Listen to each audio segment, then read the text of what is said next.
This is Max Bredeson. You're listening to Leaders in Next.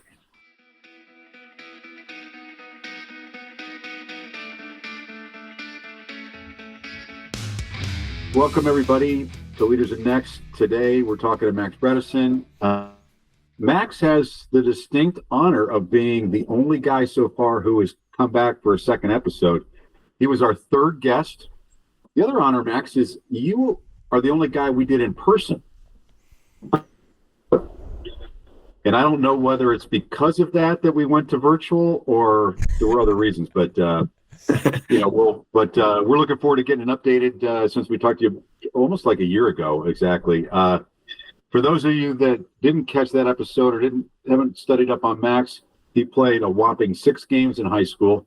We did have a fan question that said, "How did playing football in Wisconsin shape you?" And I felt like saying, the guy played 6 games.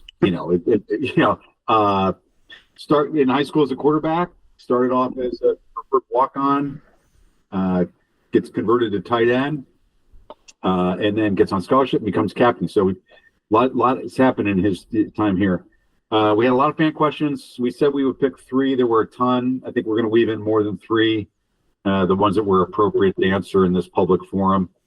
And by the way, many of the questions submitted, if you don't get your question answered, many of them have already been answered by Max in other interviews. So we wanted to cover some new ground here, and we'll get to those questions during the episode. Before we get to those questions, Max, we had a question. Well, we got a ton of questions, but one of them is, what's the number one thing you want Michigan fans to know about you at this point? That's a tricky one. That one's hard to put an exact finger on. I hope just one thing I can do, or I hope the way I play is able to speak for it, and just doing everything I can for Michigan, and just like trying to help Michigan win. Just be like, and one thing I want people to know is just I'm just trying to help Michigan win every day, and whatever that job may be, whatever that task is, on or off the field, that's what I'm here to do. Love that. Yeah, and before we get into, because we'll pepper you with questions, but we thought we'd give you an opportunity now, or you can always wait till later. But if you wanted to ask us one question, what would you ask us? You guys are giving me some tricky ones right away. What's your guys' favorite Michigan moment? Everyone's got, like, besides like we got a Rose Bowl shirt on, you got a national championship hat on. Like, give me like a non-specific game moment in your Michigan fanhood. Okay, this is a good one. Gosh, I'm gonna cop out and go with 2, because I'm not gonna go with the obvious ones of winning the national title or like 2021 Ohio State, and like that's you. One that really stands out to me was the 2021 Washington game, which was the first like real game after COVID. That was actually still like one of the wildest, loudest, like rowdiest crowds I've ever seen at the Big House. The other one that was awesome, because I'll pick ones that I was there for. Oh man,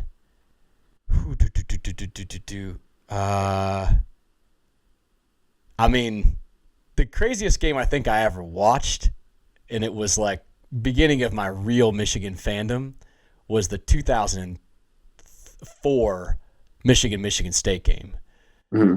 Which was the triple overtime. We were down, I think, 17 points with like 6 minutes left. That was the wildest thing I think I still have ever seen. So I'd say that was one, because I remember that. Yeah, that was something else. So those 2. The other like random fan one that I remember, I was in college, and it was like some weird years because I had 2 years of Rich Rod and 2 years of Lloyd Carr. But in one of the Rich Rod years, we like came down to the wire against Notre Dame and threw a touchdown pass with 0 seconds left. That was pretty sweet. And I thought we were on the up and up. We were not, but at the time, we partied like we were. What do you think, Dan? Because I was thinking the national championship in the night, when in the Rose Bowl, Woodson. Yeah, that was a good one. But because I was there at that game, you were there, right? As a kid, you young. But I'll go with random games. This was Hope. I think it was Hope. Illinois triple overtime, like 600 to 590. Like remember, there was just touchdowns. It was 67-65 was the game, and like everything was just we were just scoring. And I think for a couple of years after that, when Michigan and Illinois would play in basketball, they would be like, "This game has still not passed the total points." That was a wild one. That was just. I think it was very little defense, but then Craig Rowe sealed the game with I think a tackle in the third overtime, and Michigan goes on to win. But I do have to admit, the 2021 game against Ohio State was money because Max, we were sitting. Our tickets at the time, we have better tickets now, but our tickets at the time were in like near the Ohio State section, and we were sitting with people, and it was just Dan and I, and it was like such arrogance, like, oh, this is what happened against, I think it was Michigan State just earlier, where Michigan State scored and then Ohio State then boat raced them, and then so they're sitting there thinking, oh, we're going to kill these guys, and it just, you could see the 3 stages of grief go through, and when the game, when we ended up winning, and it was also because it was the first time that I have rushed a field, I think, in my entire life. And we were in row 8, and Dan and I made it down the field. And for fans thinking about that, first of all, it's not easy to get on the field. It's also really not easy to get off it. When they closed you couldn't go through the tunnel. We had to scale the wall. It's tough. But Michigan's given me so many great memories. Both Dan and I went there. So we love being a part of it. And Good Time Charlie's opened my junior year, 2008. That was an all-timer. So that's a good memory.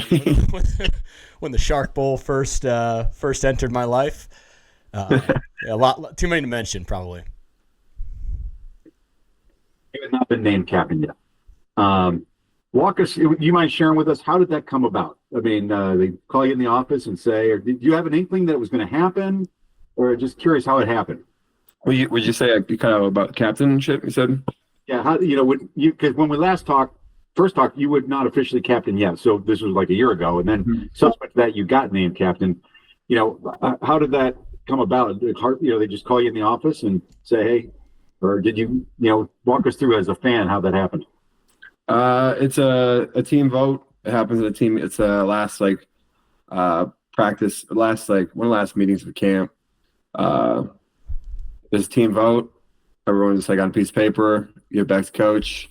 A couple guys go and count it. While they're counting, we have freshman talent show, and then eventually come back in. Right off 4 captains, and still the greatest honor of my life. I didn't know it was a vote.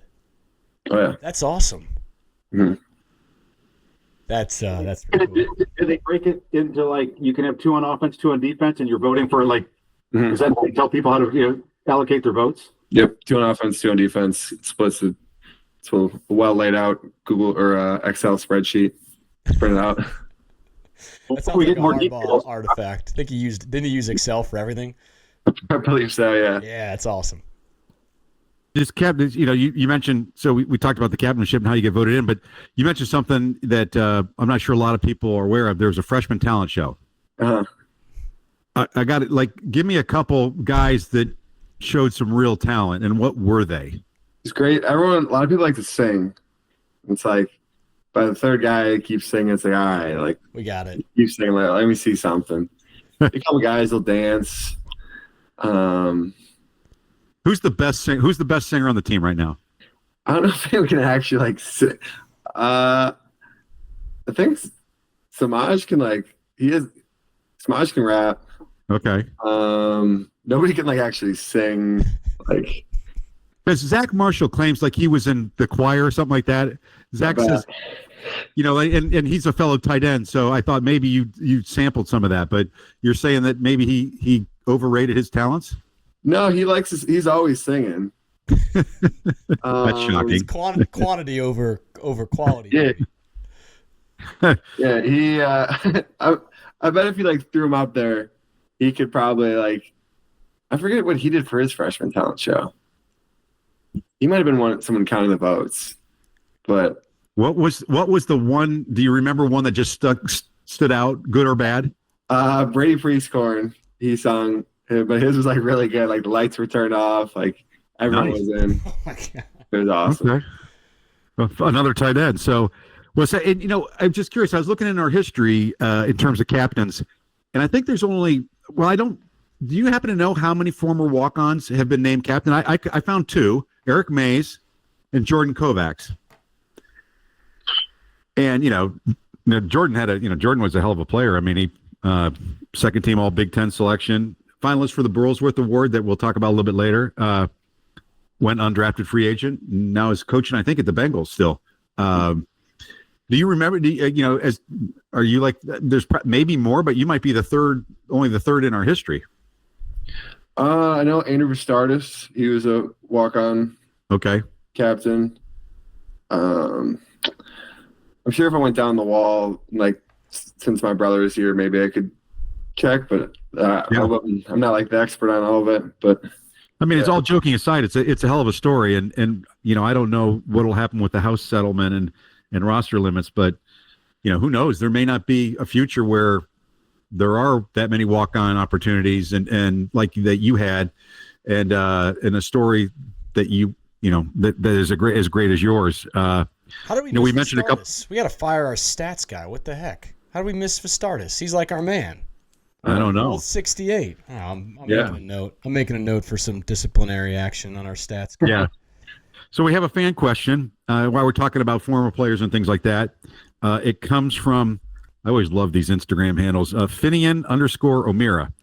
And Finnean wants to know, who's your favorite Michigan legend? Ooh.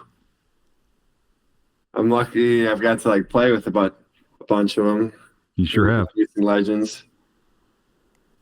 That's you guys. You give me some tricky questions right away. That's my first repeat guest. Dude. I could talk on this for I could talk about every guy that I played with, all the household names you could think of for hours. Right. But Blake Corum. Yeah. He'll always probably be in that one spot for me. Be on the offensive side, blocking for him. Makes sense. So, what a guy! As captain, we've seen you give some passionate pregame speeches to the team. I saw one. There's a picture. It's kind of like, speaking of Blake, you got blood coming down the ridge of your nose. So I'm just curious. Give us a little insight into those pregame speeches. How much preparation goes into that, or is this a spur of the moment thing for you? Some games a little bit more than others. You kind of got to feel out the energy of the team. It's more spur of the moment than you'd expect. Okay. Because I originally did the tight end receiver one, when we come out for our positions. Yeah. I remember the first time I was tasked for that one, it was my first year doing it. Really thought about it. Halfway through the season, I kind of started yelling. And it kind of just kept going from there. But sometimes I got a few 3 lines I want to put in there, and the rest is kind of filler words. It would be awkward if you had to write it down, middle of the circle, just be oh yeah, and by the way, Yeah. So it definitely is gonna be a little spur of the moment. Yeah, I've got what I want to say, and then the rest kind of yeah. They keep the boom mic a little further away from the huddle for NBC and all that, or whatever TV channel's on. So, I'm just curious.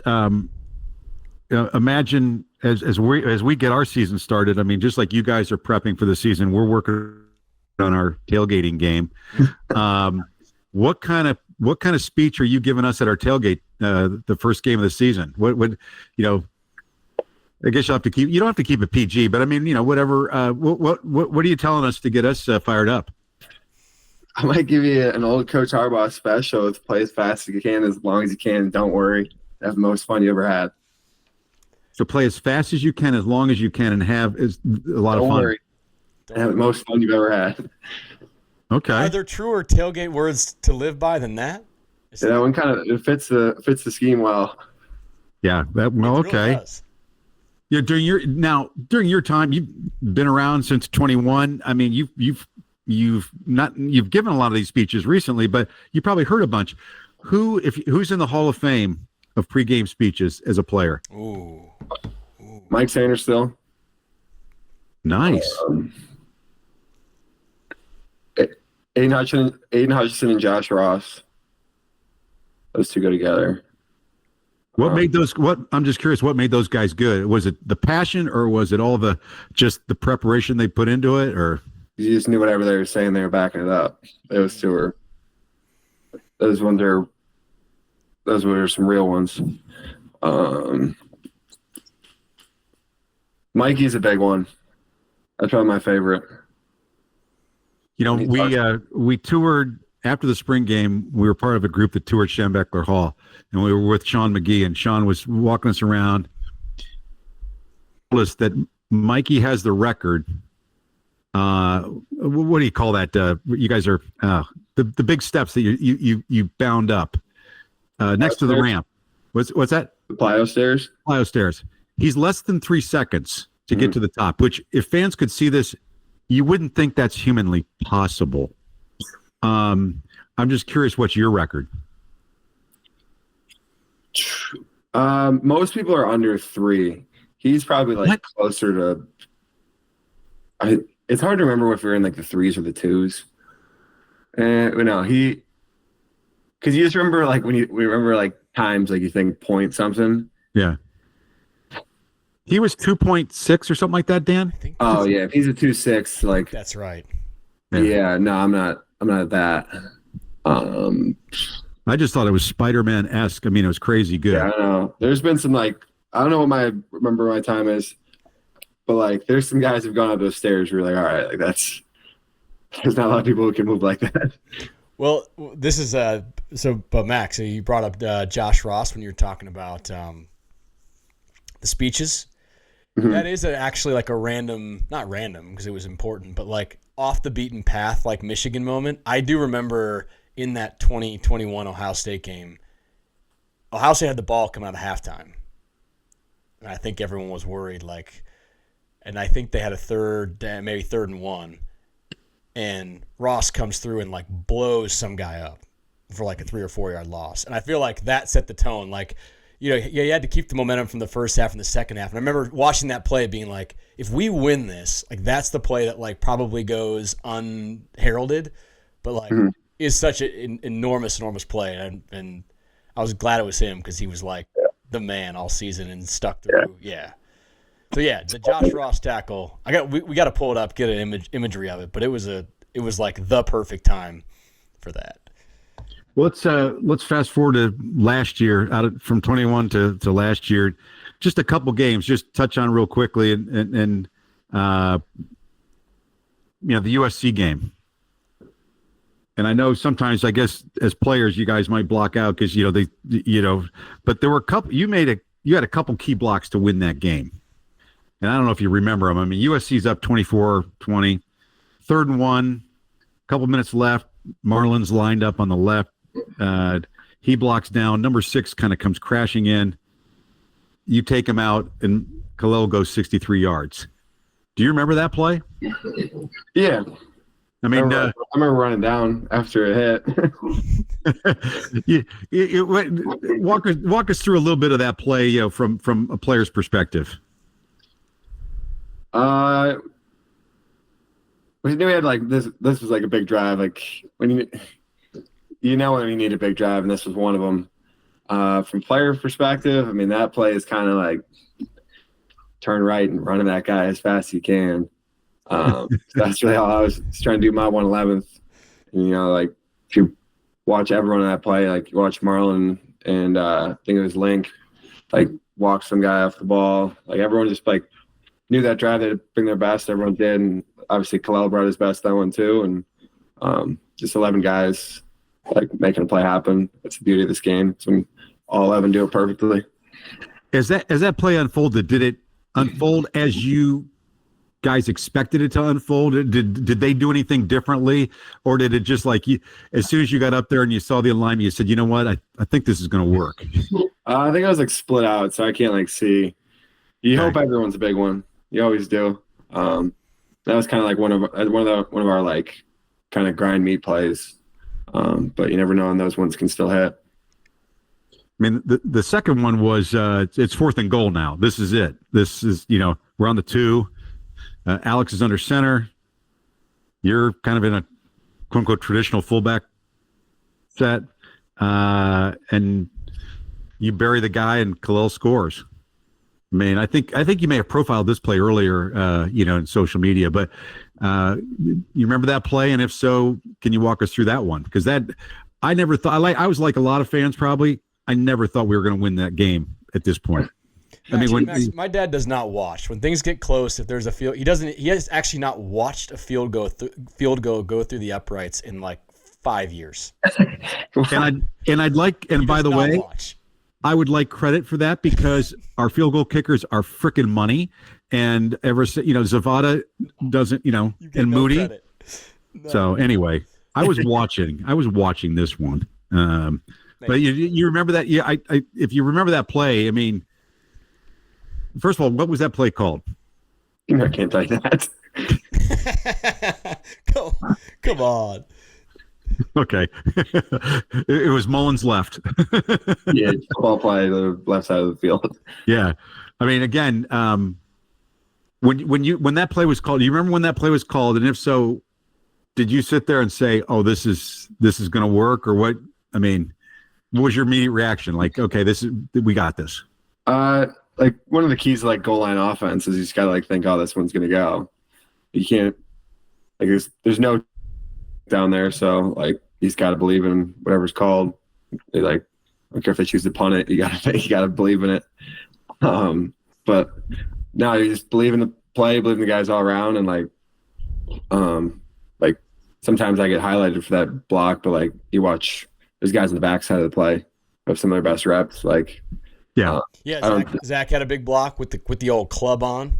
Yeah, like it's like an unbelievable run by Khalil. Like, there's a lot of guys like the goal line is special place because you gotta like that's where you gotta be perfect, and the picture is never perfect. It's never what you thought it was going to be. So right. That's why it's so fun down there. That was an amazing kind of it's like the last that again. I think if ESPN was showing the probability of the win, like they do in some games, it was not high at this point for Michigan when we were buried back there and before Khalil ripped off that 63-yard run.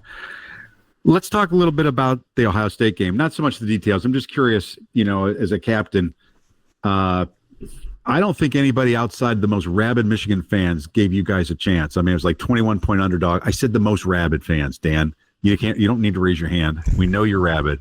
What was the mood and confidence level of the team going into it?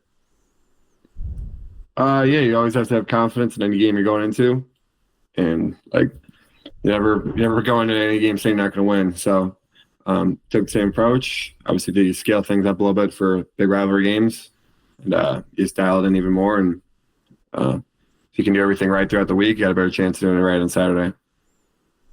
Yeah. Was there anything during that game that surprised, versus what you guys prepped for? Anything that surprised you, either for you guys or for them?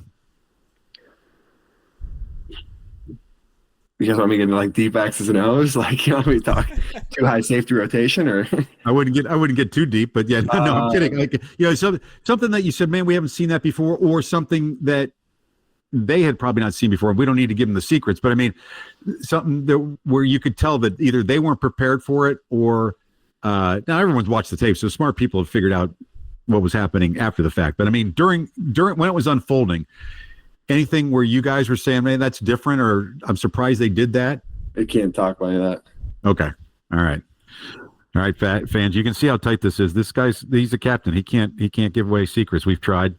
Yeah, I know it was a long season last year, but definitely some moments where, you could see a lot of real positives coming together. Do you have a favorite moment or story that stood out from you just from last season overall, either on the field or off? I think it's a team just this might sound like a wild one, but a team just getting closer and closer together through weeks of weeks of the season. Like, it's easy to sit there and talk about like stuff on the field, like, oh, they're playing better in this way, they're doing this better, but like guys hanging out on the bus, like guys become closer friends, like playing more loose, more comfortable, playing with each other, like I think the stuff like that, so kind of like you never get to see the picture of, but like you can tell a lot about a team by the way they like talk and hang out on the bus, like to and from games. I think fans, if they're watching close enough, like I think that stuff peeks through. It might not peek through like in the obvious, like it's hard to see like while the plays are going on, but I feel like you can see signs of it, whether it's pregame stuff or postgame stuff, or now with so much on social. Like I think you can tell like when it's real versus when it's not, and it did feel real. So that's awesome, and it's a good segue actually because we got a fan question, kind of related. This is from Ethean Huffman. Ethan Huffman. Yeah. Ethan with two E's. Sorry, Ethan with two E's and an A. Good for you, Ethan. Way to break the mold on your spelling. He wants to know, how do you deal with adversity through the highs and lows of the sport? Yeah, you can tell a lot. It's easy, like everything's smooth and everyone, like the picture's great when everything's going when you're winning. Everything seems better. Everyone's best friends. Everything's perfect. But you can tell like a lot about a team, a lot about a person. The second things go bad, and couldn't talk enough about like how happy I am to be like part of a culture like Michigan where when things go bad, you're looking for a way out, like you're looking for a way through it. They go right through it, and that's what like really take pride in here. And that's a good segue too, because we got a chance to talk to Jalen Hoffman, and you've had a big part in setting the culture at Michigan. And we talked to you before and got to know how authentic your love is for the school, for the team, and your role in building and maintaining this culture. And Jalen had kind of shouted you out as someone that you've kind of mentored. But we got to get something off our chest about Jalen, which is the touchdown celebration. Mm-hmm. We got him doing the basketball shot. I know we talked to you about the gritty. Yeah, there you go. Could we just get a quick review on Jalen's touchdown celebration? Just has he told you what it's about? We got a little insight. I think it was maybe something with his dad just posted. Oh yeah. Terry. Yeah. That's Terry Hoffman.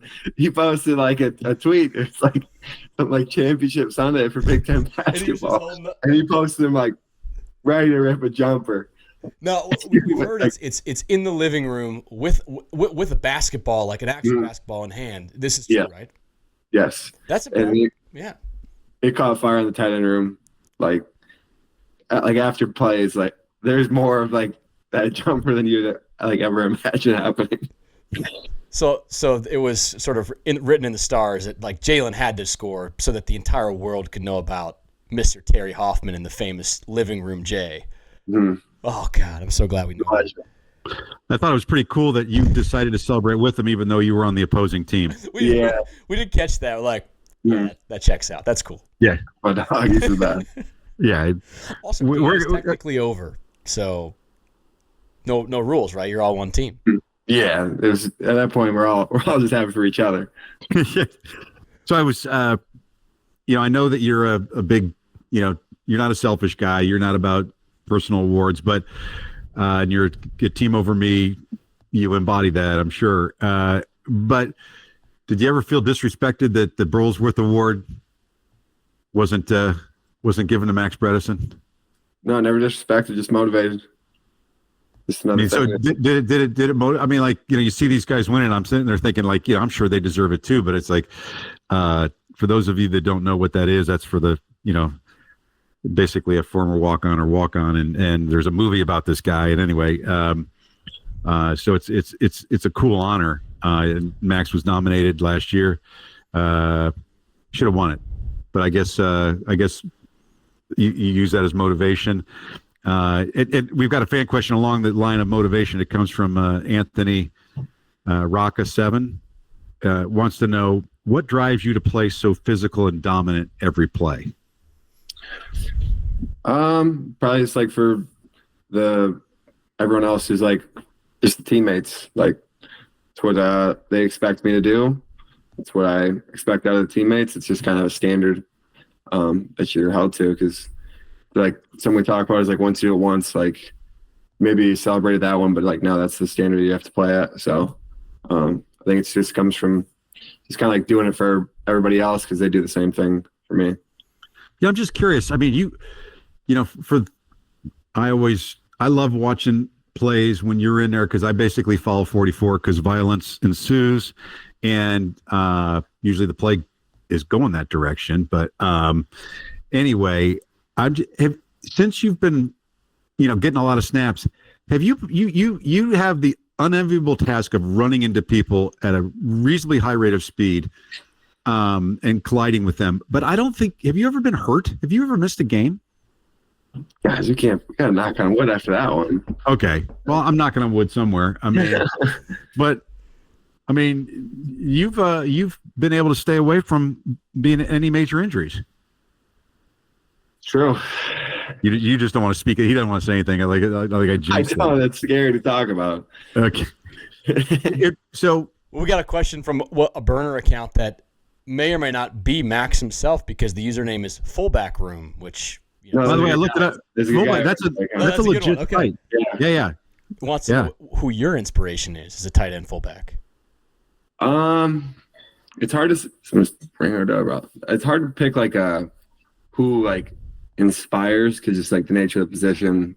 Who, you could say overall inspiring. I could say my brothers inspire me, but a guy I watch definitely get better is probably Alec Ingold. I used to see that guy for the Dolphins. Yeah, he plays use checks kind of his own animal.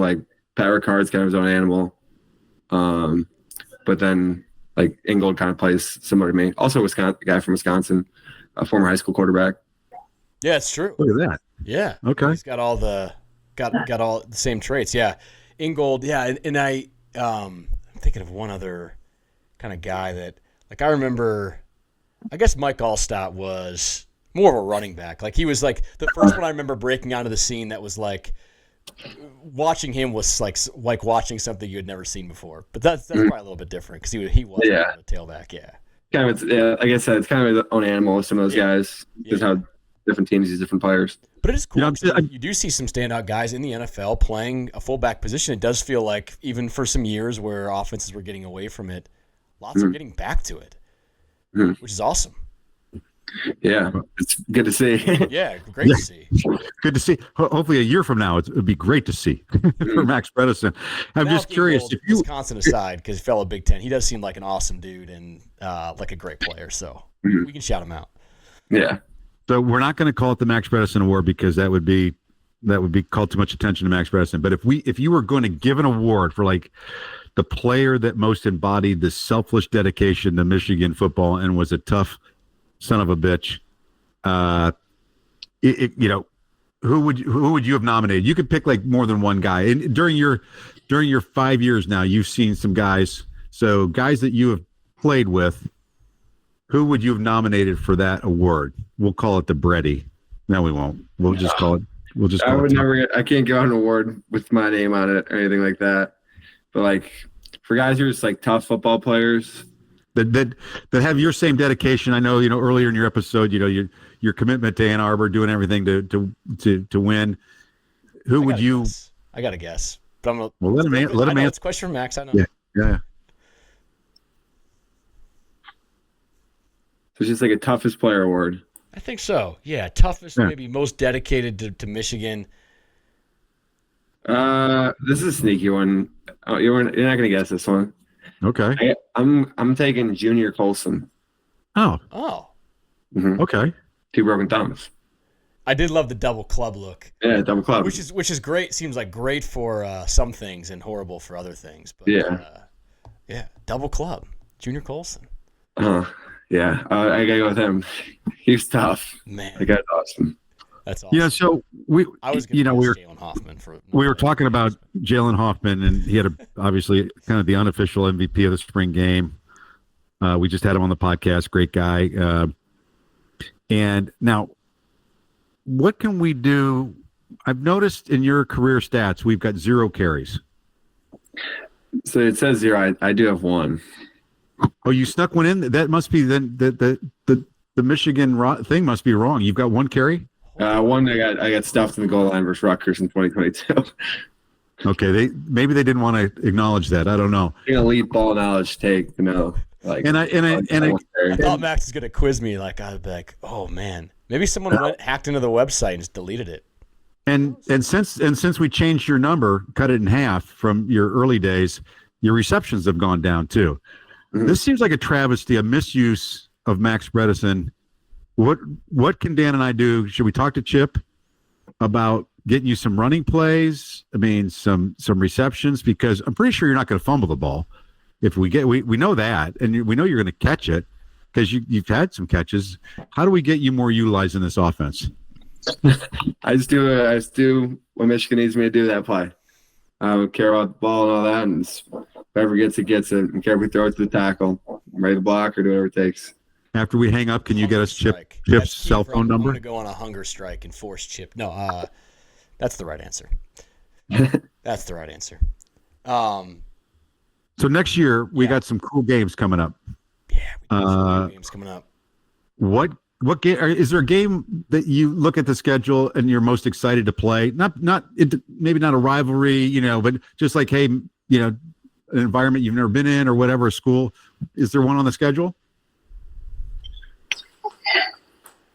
I gotta think. Oklahoma obviously would be cool. Cool going south, playing the SEC. Would be cool. Never played Wisconsin. It'll be a first year playing the Badgers. Those will be probably two cool ones for me this year. You're going to have some tickets, I assume, to get there. The other history one is, has Michigan ever played in the Coliseum at USC? That's a random, Played them obviously in the Rose Bowl, but I don't know Right. if we've ever played in the Coliseum. Not that I could think of. You guys are better than mine. Well, so the OU game, this is a revenge game. Our lifetime record, you know that we've only played them once. Really? We are 0-1 against them. Damn. So you got to fire people up. They beat us 14-6. At the time, they were the third-ranked team. We were the fifth-ranked team. And because Ohio State lost in the Rose Bowl, Oklahoma, by beating us, became the national championship. And this is like in 1976 Orange Bowl. So, by the way, both teams combined for less than 100 yards passing. It was a real just a rushing defensive battle.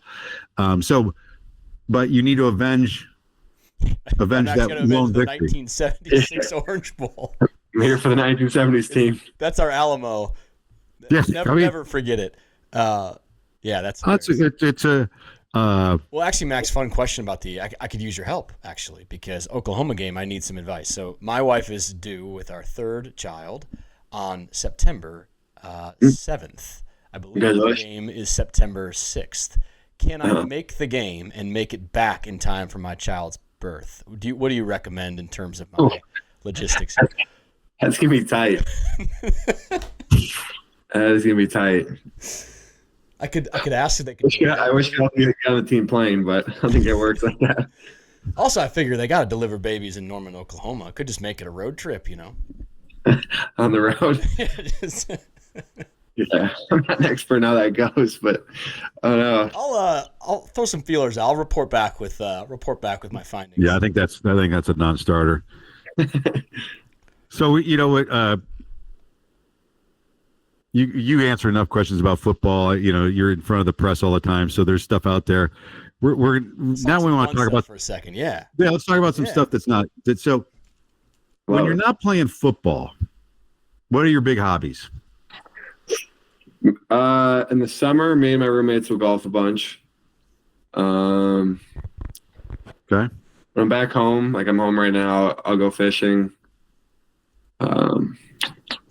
Wait till some of my buddies get back. We'll probably all go fishing. We got this like makeshift boat. It's pretty looking. As I get older each year, I'm like, all right, this thing's getting like more and more like dangerous. It's funny. Like once you hit like 21, you're like, are there life jackets on? You start asking some questions you didn't ask like 4 years ago. Are there life jackets on this boat? Like, is there a fire extinguisher? Given your description of the boat, I would feel more comfortable as a fan, selfishly, if you wore a life jacket or just didn't get far from shore, because I would like to see you back next year. Speaking of golf, we have a fan question. The username is Peyton O'Leary 6. Wants to know In a golf, since you mentioned golf, in a golf match, who's it's you, Davis. Me and Peyton will beat Davis any day. You and Peyton Scrambling? beat Davis. Yeah. Okay.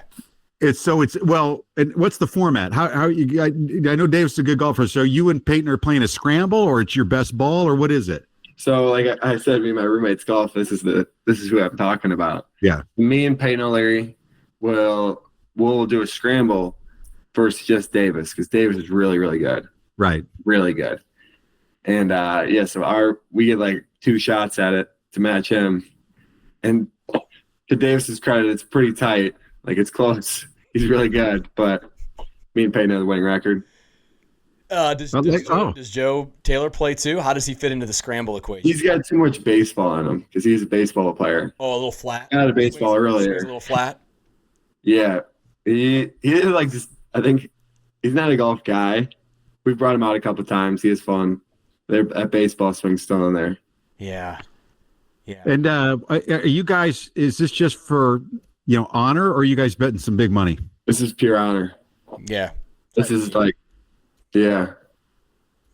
And are you playing the U of M course, or do you just play around U of M? It's right across the road from us. Yeah. Okay. Yeah. Okay. And any chance have you been fishing with Will Cheddar from the basketball team? He his social media. That boy's a big outdoorsman. Yeah, he is. Yeah. Max, are you fishing on these inland lakes in Wisconsin? Are you on Yeah, the big lake? I live by a couple lakes. Okay.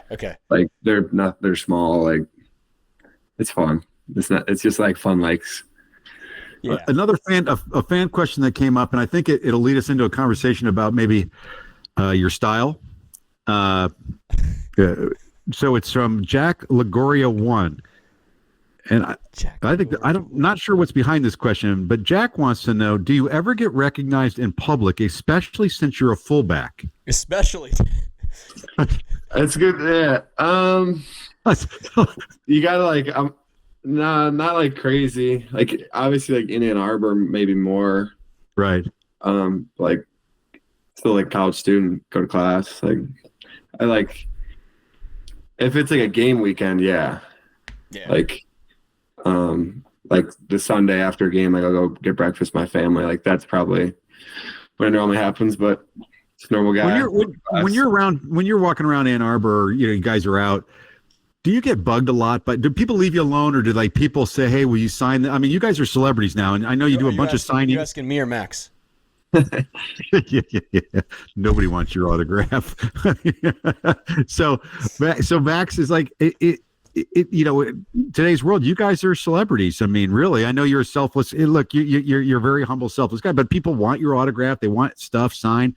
Do you get bugged a bunch, or do they leave you alone?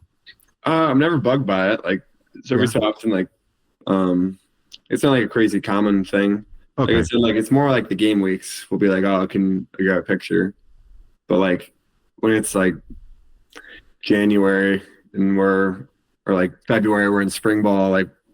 I go up to campus for class. Like, no, nothing. Yeah. No issues. Well, so, I didn't know whether, so when you talked about whether you're recognized, we got to talk. You need a different photo in the U of M roster book. Oh, I love it. It looks so good. I mean, if we could share it, we would, but like of the 100 and something guys in the thing, like you're one of only 3 that's not smiling. I mean, it looks like you're just mad. Mm-hmm. Like, was that intentional? Because like I look at the other guys that I think are tough guys, and I'm sure are mean on the field. Like we got Trey Williams, Trey Pierce, Dom Nichols, Hillman. Mm-hmm. I mean, all those guys have great smiles, and there's you, like mean mugging it, like you've been arrested. You don't like it? Is that what you're looking for? That is a good picture. My mom didn't like that one. She liked the one to be smiling more, but no. And you've made a good and you have a transitioning style. Sometimes it's a little bit more of the more woodsman look, the longer hair, maybe the beard. Now you're going clean cut. Is that just starting? It's going back out. This is how it is. Just how it is. Yeah. I cut it after the season. Cut it maybe once, twice more, and then comes back. Yeah. And I know we got Big Ten Media Days coming up. Mm-hmm. Do they have like a wardrobe consultant that tells you what to wear? No, but always shout out State and Liberty. Can you Always. shout out State and Liberty? State and Liberty. No, they have some good material for, especially designed around big athletic guys like yourself. Mhm.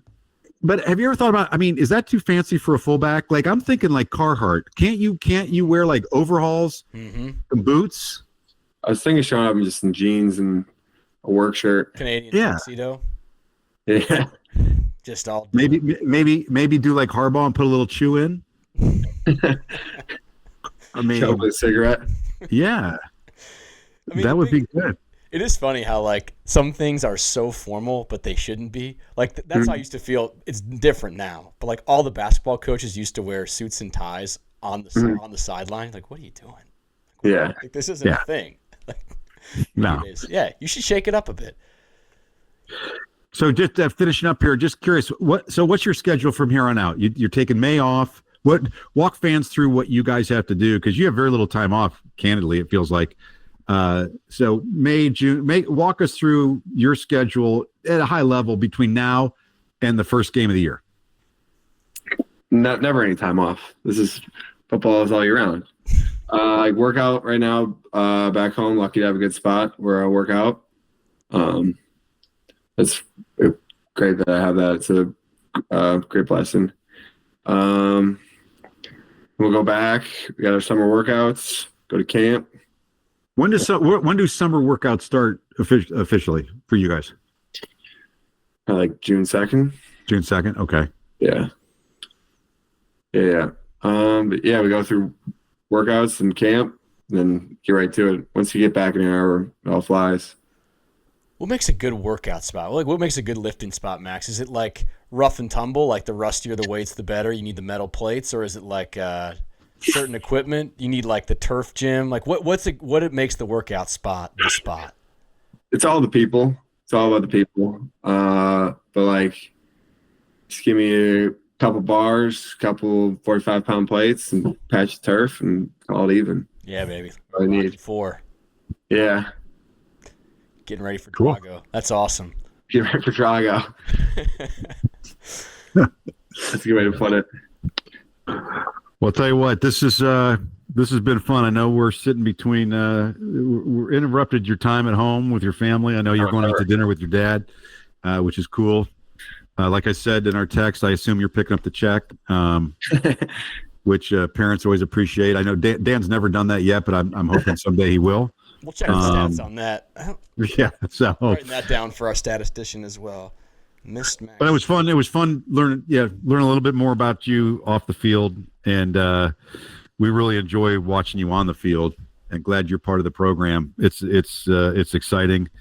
Glad you stuck around for another year. I know you're going to address the reasons for that during the Big Ten media game, so fans can check in on that because I'm sure Max will get asked that question a bunch, and he'll get asked a question about Chip Lindsey and the tight ends. We didn't want to go into that because that's going to be addressed a bunch. So we're going to let Max go.